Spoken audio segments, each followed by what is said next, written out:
Bom dia a todos. Vocês não podem imaginar o privilégio que eu estou sentindo de estar pisando nesse terreno sagrado. Eu me sinto muito pequeno, menor do que eu sou, diante de uma casa que tem sido uma bênção, uma luz, não só para Tatuí, como para o Estado, como para o Brasil, América do Sul, para o mundo. Estamos cumprindo o papel de Deus e isso me deixa extremamente feliz de eu poder estar aqui hoje com essa missão tão importante que é compartilhar com vocês algumas ideias a respeito dessa maravilha que é essa pausa que nós temos para uma semana de oração. Ou seja, uma semana dedicada a crescermos debaixo de um tema especial e que a nossa vida possa realmente assumir um propósito cada vez mais firme para desempenhar o nosso trabalho. O tema dessa semana nós já sabemos que é primeiro Deus. Mateus 6,33.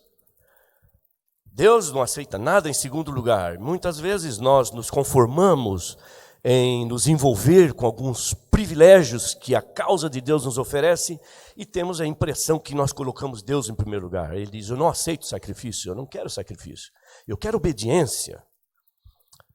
O trabalho é um sacrifício, ir à igreja é um sacrifício, louvar e adorar é um sacrifício. Não se preocupe com essas coisas.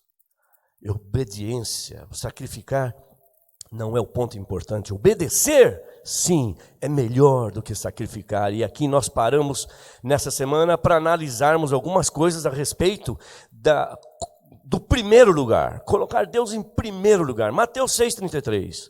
Buscar, e Deus interessante, Deus não pede que nós o busquemos. Ele diz, buscar em primeiro lugar. Primeiramente, esse advérbio é muito importante para Deus. Eu não quero que vocês me busquem apenas, buscar em primeiro lugar. O reino de Deus é a sua justiça. E todas, Deus é totalitário, ele diz, e todas as outras coisas vos serão acrescentadas. Há uma lógica por trás disso tudo. E eu quero analisar com vocês essa lógica. Eu trago boas notícias para vocês e trago más notícias. As boas notícias são as seguintes. Se você estiver preparado, Jesus vai voltar. A má notícia, se você não estiver preparado, Jesus vai voltar da mesma forma. Isso nos faz pensar. Como eu me preparo?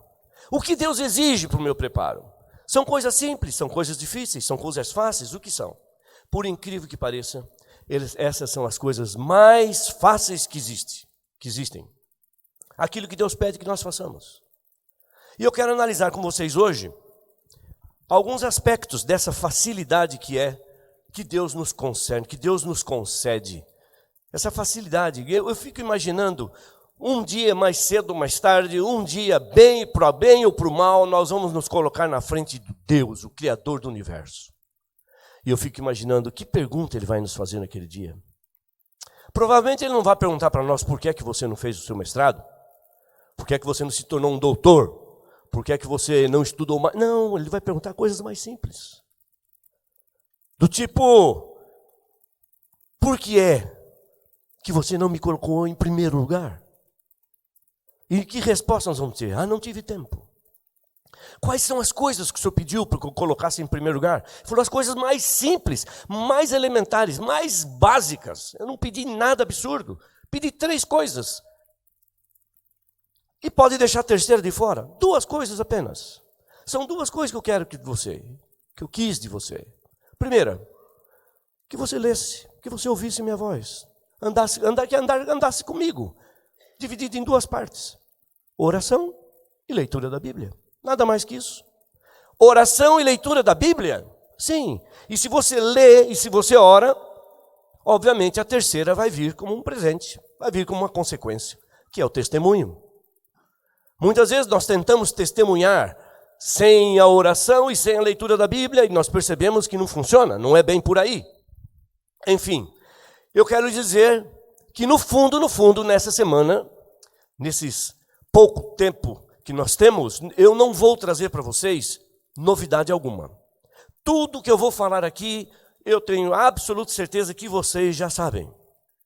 Não tenho essa pretensão. Nenhuma interpretação teológica profunda ou inédita, nenhuma novidade que não seja conhecida. Eu falarei apenas e unicamente o óbvio. Aquilo que já conhecemos, aquilo que já temos lido, aquilo que já temos ouvido muitas vezes. Vou abordar as verdades mais simples para qualquer pessoa que se propõe a ser uma pessoa cristã. Verdades simples. Eu considero a carreira espiritual, a nossa vida espiritual, como uma escada. Muitas vezes nós sonhamos, pensamos e achamos que seria o ideal para a nossa vida estarmos no 10º degrau da estrada. E muita gente, às vezes, está no 10º degrau da carreira cristã.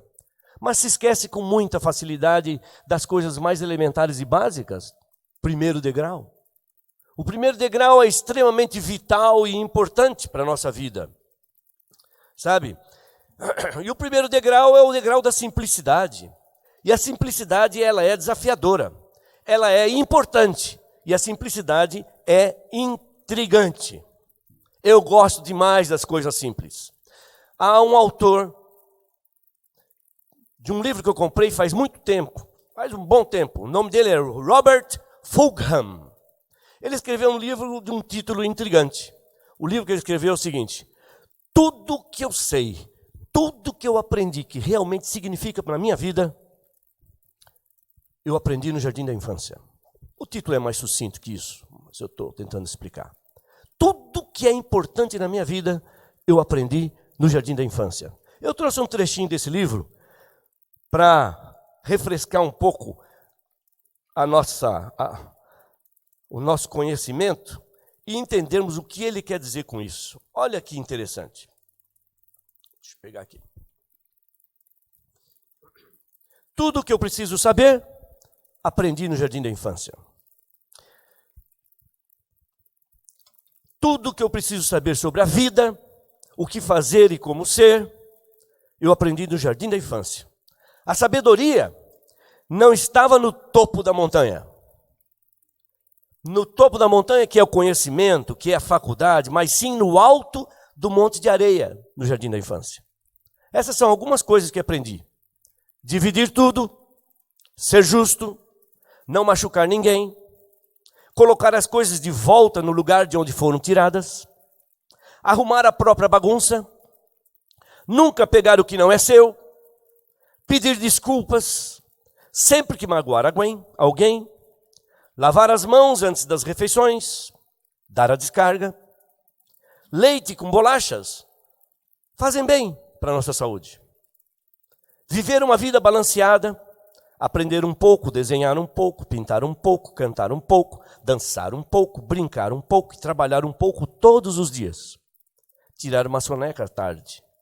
Quando sair na rua, olhar os carros, dar as mãos e ficar juntos. Ele segue. Pulando um trechinho aqui. Pense como o mundo seria melhor se todos nós, o mundo inteiro, tomássemos leite com bolachas às 3 da tarde. Todas as tardes. E depois, deitássemos com o nosso travesseiro no sofá para uma soneca. Ou então, se todos os governos, olha que ideia genial, se todos os governos tivessem como política básica sempre colocar de volta as coisas no lugarzinho onde elas estavam e de onde foram tiradas. E também sempre arrumar as suas próprias bagunças. Que beleza nós teríamos. Nós não estaríamos atravessando um problema tão sério como estamos atravessando hoje. E continua a verdade. Não importa a sua idade. Quando sair para o mundo, dê as mãos e fiquem juntos. Que interessante. Que verdade extraída de uma coisa tão simples. Jardim da infância. E nós temos os nossos também. Outro dia, entrei numa sala de jardim da infância, de uma igreja, na hora da escola sabatina, e li no quadro das crianças uma frase que resume tudo que eu sei de Bíblia, tudo que eu sei de espiritualidade, tudo que nós precisamos saber para a salvação. Estava escrito no quadro: Cristo me ama, isto eu sei, porque a Bíblia assim o diz. Ponto. Que coisa profunda! Há outras coisas de simplicidade tremenda. Por exemplo, coisas que nós sabemos de cor. Se eu chegar para vocês e pedir que completem a frase que eu vou dizer, ou pedir para uma criança de 5 anos ou de 6 anos, todos nós iremos saber. O Senhor é o meu pastor, nada me faltará. Nós sabemos. É de uma simplicidade infantil. Agora, se o Senhor é o meu pastor e nada me faltará, há uma pergunta que não se cala. Por que é que me falta tanto? Por que me falta tanto? Porque essa verdade básica, pura, simples, infantil, que eu carrego comigo durante a minha vida toda, parece não ser suficiente para resolver os meus problemas. A resposta também tem que ser uma resposta simples.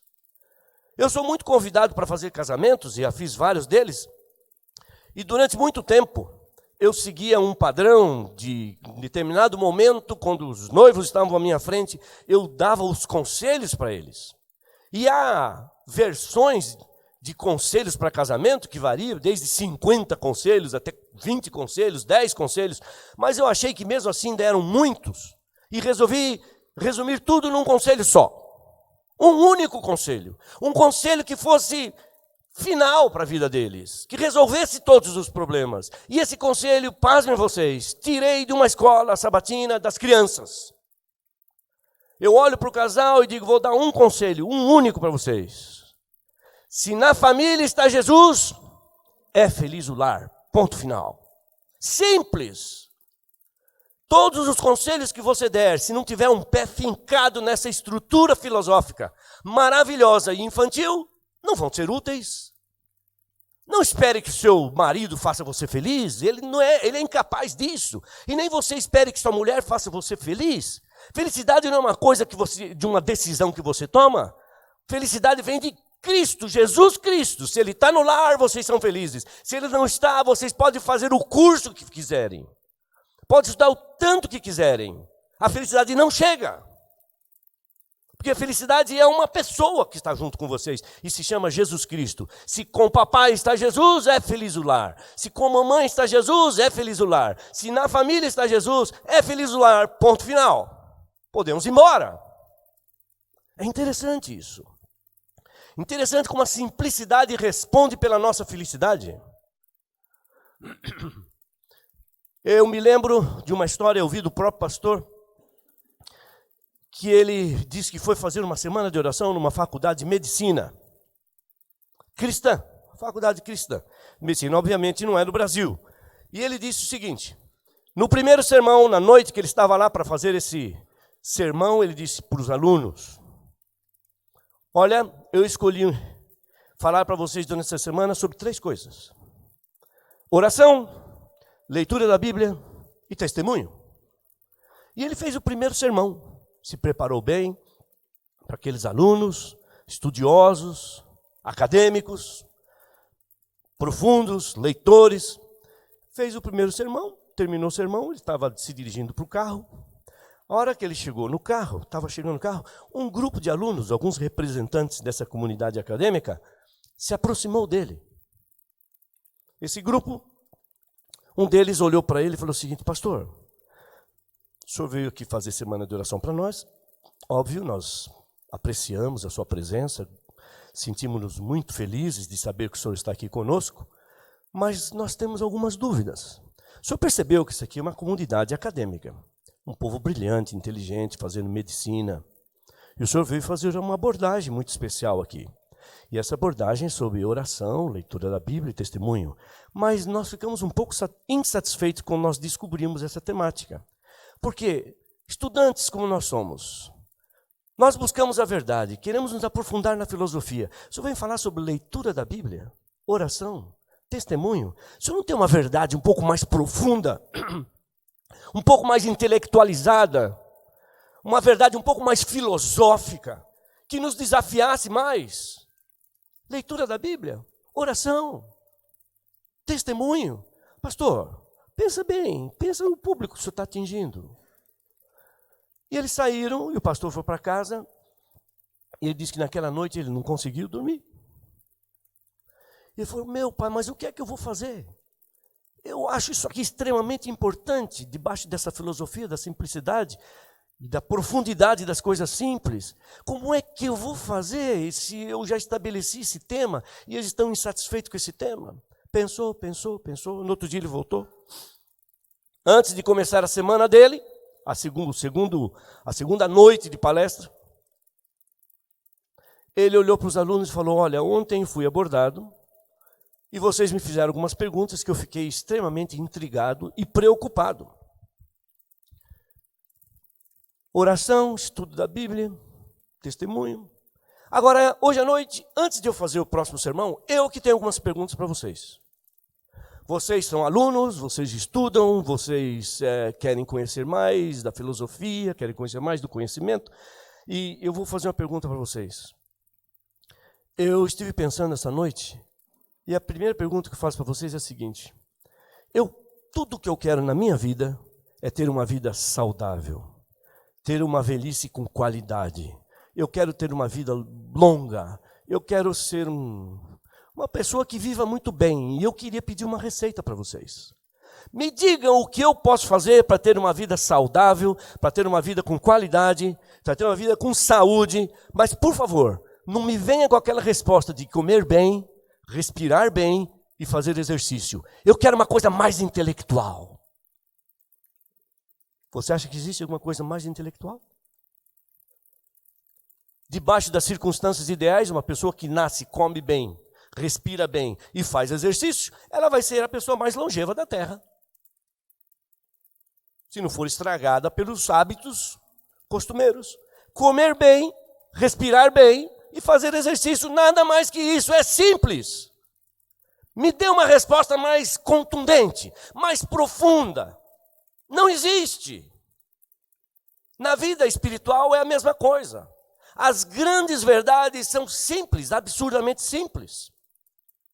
Me lembro que aproximadamente entre 10 a 15 anos, mais ou menos, mais que 10, com certeza, o pastor Dwight Nelson, ele foi convidado para fazer uma semana de oração no NASP. No NASP. Ele era o senior pastor da igreja da Andrews University. Por muito tempo ele estava lá. Era um pastor querido, um pastor profundo, um pastor de uma teologia exemplar, enfim. Aliás, eu nem sei se ainda está lá na Andrews, na Pioneer Church. Eu não sei se alguém sabe, mas provavelmente ele esteja ainda lá. E ele foi fazer uma semana de oração no NASP, a convite do NASP, e ele, uma pessoa muito fácil de se lidar, uma pessoa maravilhosa.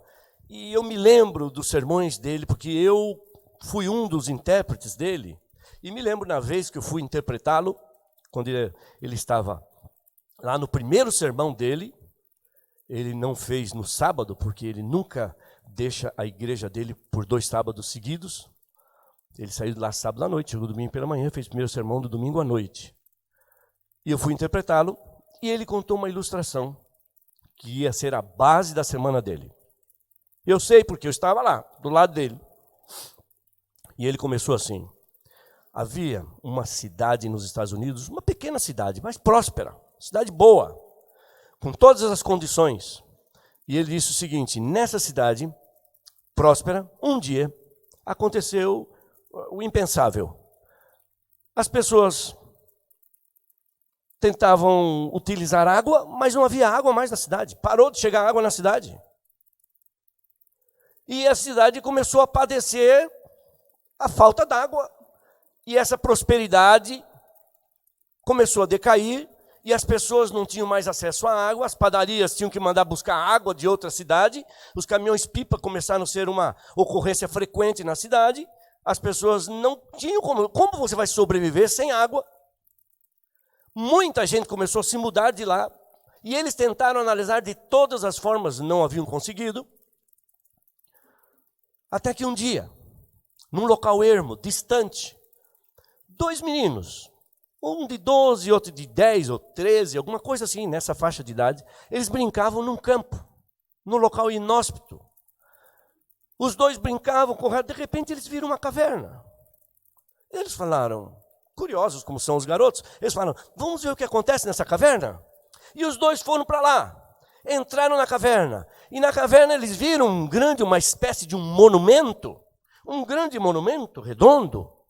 E nesse monumento havia uma alavanca, eles acharam isso tudo muito estranho. E de repente, um deles pegou essa alavanca e jogou para o outro lado. E daquele momento, exatamente daquele momento em diante, a cidade voltou a ter água. Todos ficaram surpresos, mas como uma coisa tão simples não foi descoberta? Eu não sei por quais caminhos eles andaram, mas eles haviam descoberto essa entrada de água, que alguém simplesmente havia virado aquele braço para o outro lado e não havia mais água. E aí o pastor Dwight Nelson chegou à conclusão da semana dele. Ele disse o seguinte: meus queridos, na vida espiritual funciona exatamente assim. Você abre a torneira, sai água. Você fecha a torneira, não sai água. Essa vai ser a mensagem da minha semana. Eu olhei para ele e falei assim: veio dos Estados Unidos para dizer isso para nós? Veio fazer uma semana de oração para dizer que se abrir a torneira sai água, se fechar a torneira não sai água? Isso eu sei fazer. É por isso que eu estou aqui hoje. Vim falar para vocês que se vocês abrirem a torneira, sai água. E se vocês não abrirem a torneira, vocês vão ficar sem água. Como a gente abre essa torneira? Ah, como eu gosto dos artifícios celestiais. Por exemplo, 2 Crônicas 7,14. Se meu povo, olha o condicional, se meu povo, que carrega escrito na testa o meu nome, que se diz cristão, que vai à igreja aos sábados, que lê a Bíblia, com fé, percebam, não é simplesmente orar, é orar com fé, essa é a fórmula. E se humilhar, e se desviar dos seus maus caminhos, então, se você fizer isso, então eu ouvirei dos céus. Eu vou ouvir você, é certeza que eu vou ouvir. Isaías 59 diz: eis que meus ouvidos não estão surdos, meu braço não está encurtado para não ouvir a sua voz. Mas o pecado faz separação entre nós. O que eu posso fazer com isso, meu filho? É sim